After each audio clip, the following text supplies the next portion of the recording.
itu gitu selama touring. Dan bukan cuman itu aja, Wak. Soal si nenek tadi itu rupanya masih sering muncul juga di mimpi mereka. Masih. Dan sampai di titik itu pun Alman sama Dimas nih masih nggak tahu ngapa mereka disasarin kemarin, kenapa lihat mbak-mbak berkonde, dan kenapa si nenek yang sama ini selalu muncul di mimpi mereka. Mereka nggak tahu, mereka mencoba melupakan, tapi mereka sebenarnya masih kepikiran. Baru sampai 2 tahun kemudian Nadia kejawab itu kenapa. Jadi waktu itu di suatu sore Alman lagi main ke rumah kawannya namanya Robert. Mereka ngobrol ya kan, dan lama-lama nyerempet lah nih ke obrolan mistis. Nah di situ Alman cerita tentang kejadian pengalaman kami yang waktu sesat di alas itu. Nah waktu dia cerita, orang tuanya si Robert itu lagi ada di situ, nimbrung juga dengerin obrolan aku. Nah begitu Alman selesai cerita, mamanya Robert bilang, mama si Robert ini Nadia, IndiHome juga, dia maksudnya punya, bisa tahu lah kayak gitu.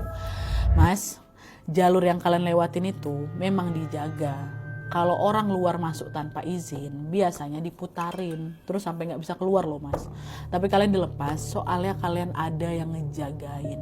Kaget si Alman di situ kan, maksudnya gimana bu, dijagain siapa? Di situ Ibu Robert bilang, waktu si Alman cerita barusan ini, dia ngerasa ada sesuatu yang ikut sama si Alman, tapi bukan yang jahat. Menurut penglihatannya si Ibu Robert tua, Alman ini, kawan aku nih Nat, punya penjaga dari leluhurnya, sosok kakek-kakek yang ngejagain si Alman ini.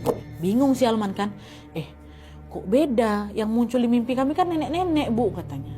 Ibu si Robert jawab lagi, ya memang beda sosoknya.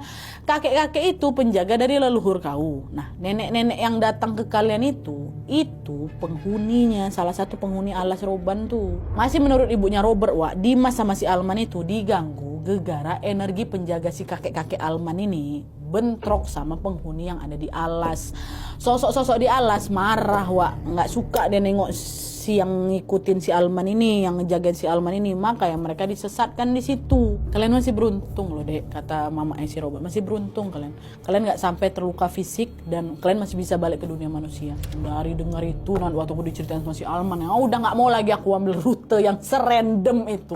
Sekarang nih kalau aku mau touring, aku harus pilih dulu jalur perginya lewat mana, jalur pulangnya lewat mana. Udah kita pilih jalur yang rame, yang biasa dilewati orang. Gak usah pandai lah aku Alman buka-buka jalur baru, kata tengok coba-coba jalur baru, nggak usah. Nah soal yang si ibu-ibu warung nengok di belakangnya si Dimas itu apa, itu aku nggak tahu. Aku nggak tahu juga, mau tanya sama siapa aku.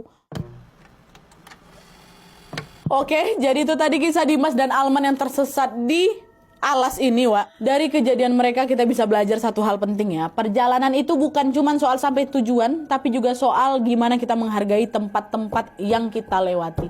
Kadang kita tuh memang ngerasa semua yang mana-mana aja, Wak. Padahal setiap wilayah itu punya aturan dan penjaganya masing-masing. Sebenarnya Dimas sama si Alman ini tuh cuma niat jalan-jalan aja kan Wak ya. Cuma jalan-jalan aja niatnya kami Nadia. Tapi mereka malah masuk ke jalur sepi dan malah masuk ke tempat yang terkenal angker.